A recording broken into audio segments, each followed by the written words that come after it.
morning friends, welcome to the pre-market update. Yesterday we had seen that US markets were mixed with Dow closing positive, whereas Nasdaq and S&P were in red.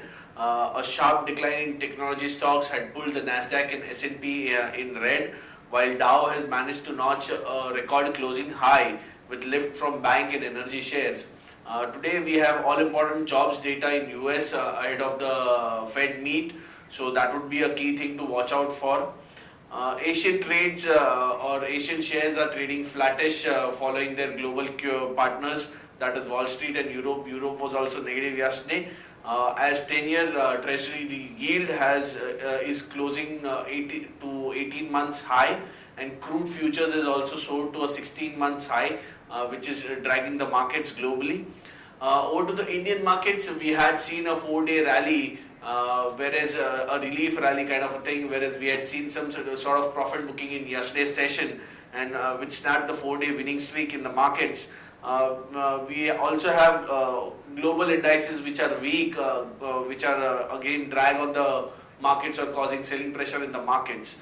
On the FII front, we have seen FIIs were sellers in the Indian markets yesterday to the tune of 402.62 crores, whereas domestic institutions were buyers in the Indian markets to the tune of 237.81 crores.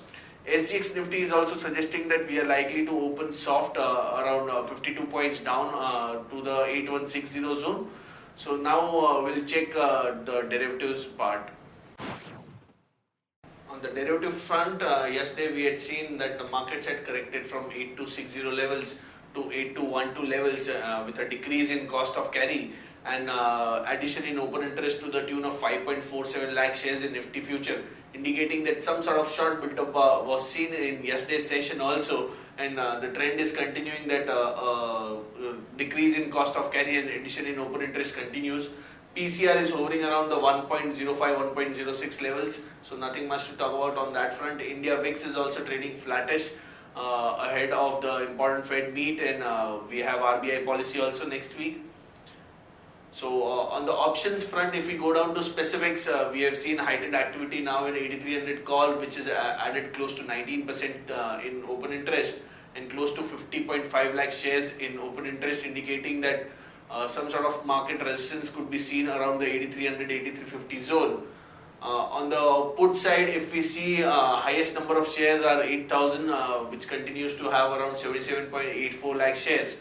Whereas if we see 8100 put has also sizable open interest of 36 lakh shares and has added close to 16% in yesterday's session, indicating that strong support or the near-term support for the market could be around the 8100 zone.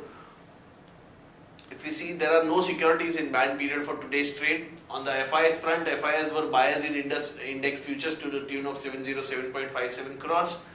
Index options also, they were biased to the tune of 724.4 crores. Stock futures, they were biased to the tune of 303.6 crores. And stock options, they were biased to the tune of 53.5 crores. On the VWAP front, if we see 5-day VWAP now stands at 8182 levels.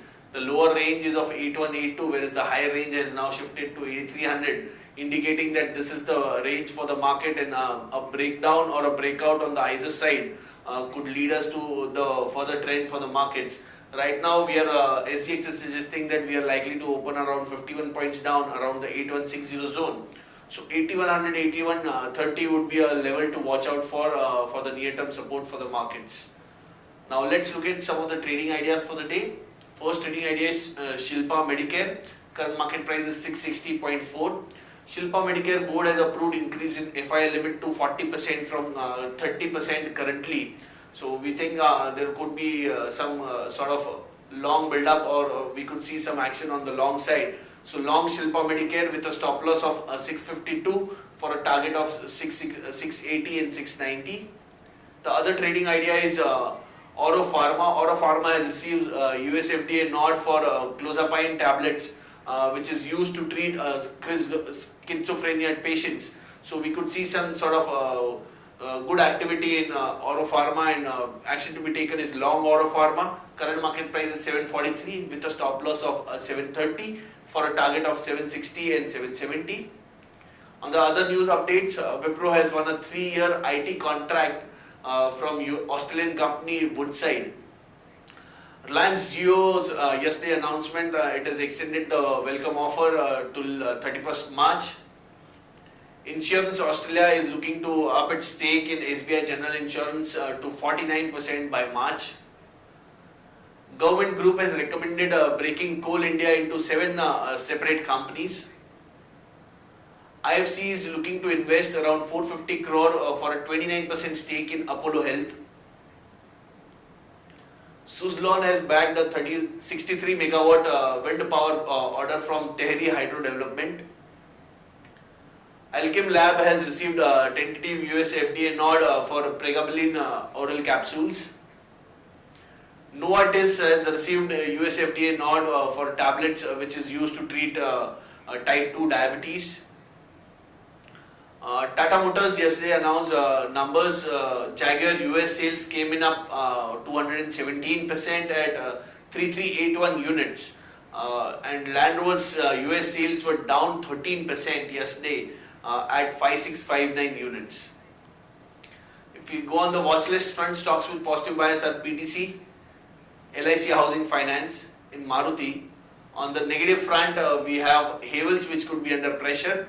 Idea could be traded negative with a negative bias, and PC Jewelers also looks weak in today's session. On the important results today, we have IFS Transport, which has a PAT estimates or you can say a net loss expectation of 35.8 crores. The other companies which are announcing numbers are TV Today, Dredging Corporation, Ashoka Buildcon, and Endurance Technology. On the advisory picks for investment perspective, which are displayed on ET Now between 9:15 and 9:30 every day, we like Cox and Kings with upside potential of close to 52%. We like Eveready Industries with upside potential of close to 48%. We like Granules India with upside potential of close to 52%. We like Glenmark with upside potential of close to 25%, and we like Bajaj Corp with upside potential of close to 32%. These are the investment picks from a 1 year kind of a perspective. That's it, friends, from all of us. Thanks and have a nice trading session.